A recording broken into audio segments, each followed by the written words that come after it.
monthly budget po kuya yung nakasalalay po doon kung yung estado po ng sa eviction this week.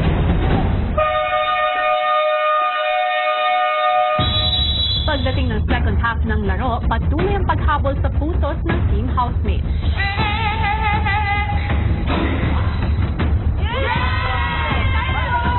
Napakahalaga niya sa akin, kuya, kasi nakasalalay dun yung buhay o yung pagstay ko dito sa bahay ninyo. Kung mananalo sila, mas mabibigyan pa ako ng chance, ng hope. Gusto ko pang maabutan yung Lucky 7.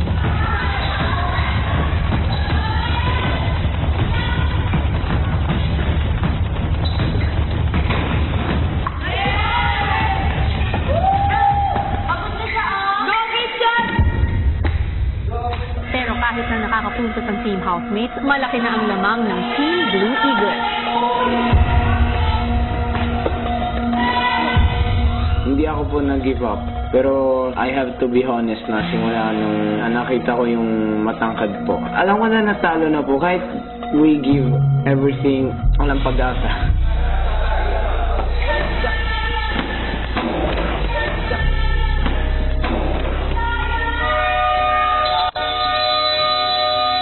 Yun kuya, malungkot po kasi we didn't win. Ayoko po magpakita ng malungkot kasi ayoko po maging malungkot yung boys. Alam mo yung proud ka eh. Alam mo, ginawa nila yung best nila eh.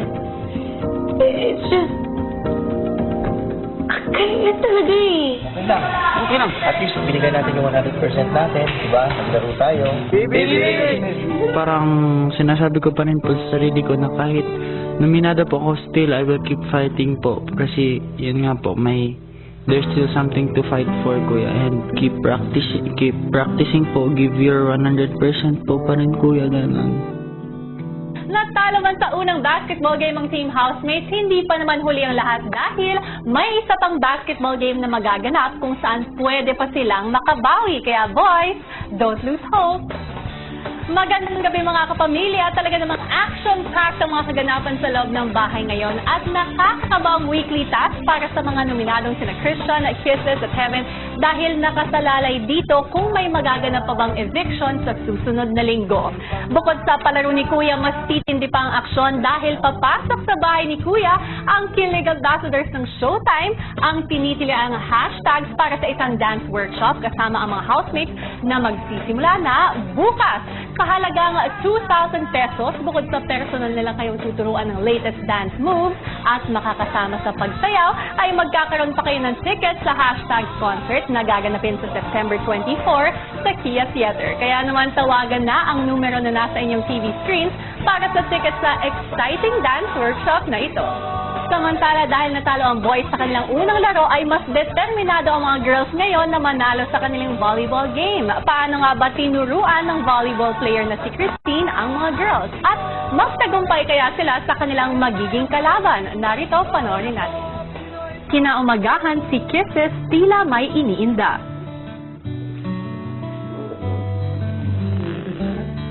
Tinatry ko po na maging okay. Nalulungkot po kasi talaga ako, kuya. Alam ko po na mabigat na rin po yung loob ni Christian and ni Heaven na lagi po kaming nanonominate. Kaya gusto ko pong makatulong na ibibigay ko yung best ko kahit hindi po ako mahilig sa sports para po hindi po muna may umalis sa bahay. Maya-maya pa. Guys, palit na tayo ng damit.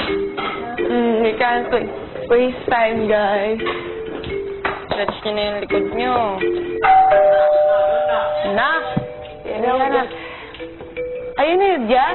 Mananalo tayo, di ba? Di ba? Mahirap po talaga, kuya, magturo ng team sport na ngayon lang po. Pero tingin ko naman po, kung may cooperation naman po, kahit yung basic lang po, magagawa rin po namin. Tara, girl, stretching tayo. Kisses. Ready yata ng contact. Wait, I need band-aid. Kisses, ba't di ka nakasapatos? Hoy, bilisan mo. Nagmamadali tayo ni Kuya. Na! So, onti lang yung time natin. Sa loob sa bahay. Tingnan mo. Oo, kailangan natin magmadali. Ganito talaga tayo kasi pa at saka hindi kasi pamahal ka. Bilis nga, no? Nasaan sakse? Wala ka, hirap ka niya. Yung puti kahapon. Okay guys, starting position natin every time na maglalaro. Pag nandun yung bola, service nila, baba. Kasi pag nakatayo kayo, di nyo kita yung flow ng